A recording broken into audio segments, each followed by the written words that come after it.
बोलू. महायुती भक्कम आहे का? पण भक्कम आहे, आपल्याला बघायला मिळेल. आता काय 2 दिवस तर राहिलेत, उद्याचा दिवस राहिलेला आहे. सगळा निर्णय होईल आणि योग्य असा निर्णय होईल. एकंदरीत बघायला गेलं तर आता मी नाशिकच निघालेलो आहे. मला फक्त 4:10 ट्रेन आहे. मी नाही गेलो 4:40 फक्त 10 मिनिट बाकी आहेत. मी गाडीपेक्षा थोडंसं ट्रेनमध्ये जरा इतका प्रवास चाललेला आहे, गाडी तर जरा झोपता येईल थोडा आडवा पडून, म्हणून मी ट्रेनने निघालेलो आहे. मंगेश चव्हाण यांनी घोषणा केली होती 2 दिवस पूर्वी की आमची महायुती ठरलेली आणि जागा वाटपाचा फॉर्म्युला थोडा बाकी आहे. मग तोच चाललेला आहे आमचा. मग घोषणा झाल्यानंतर अद्याप काय डिक्लेअर नाही होतं.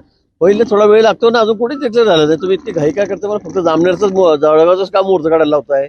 बाकी ठिकाणी पण होणार आहे, आमच्याकडे होईल. राष्ट्रवादीला बैठकीपासून दूर ठेवण्यात आलं. कोणाला? काय सांगणार? आज भाजप शिवसेनेची या ठिकाणी बैठक पार पडली, मात्र राष्ट्रवादी बैठक नाही झाली आमची इथे नाहीच झाली बैठक आमची.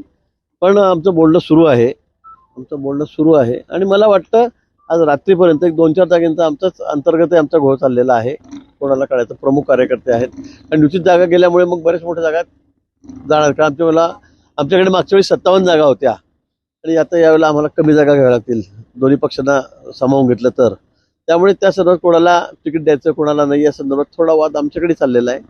त्यामुळे आता सगळे निर्णय आम्ही बसून रात्रीपर्यंत करू. महायुतीतूनच निवडणूक महायुतीतूनच होईल. भाऊ, आचारसंहिता असताना या ठिकाणी गेस्ट हाऊस मध्ये नाही, इथे काही चर्चा झालीच नाही कुठली. याची कुठली चर्चा झालीच नाही. नाही इथे रेस्ट हाऊसला कुठली बैठक झाली नाही. मी जस्ट मला ट्रेन होती, मला वॉशरूमला जायचं होतं म्हणून मी 5 मिनिटांसाठी आलो, मी निघालेलो आहे. 1:30 वाजेचे होते. नाही, मी आता 5 मिनिटापूर्वी झालो. आम्ही आचारसंहितेत सरकारी कुठली इमारत वापरायची नसते, रेस्ट हाऊस वापरायचं असतं याची मला कल्पना आहे. पण 5 मिनिट मला निघायचं होतं आणि वॉशरूमला जायचं म्हणून मी 5 मिनिटापुरतं इथे आलेलो होतो. ठीक आहे.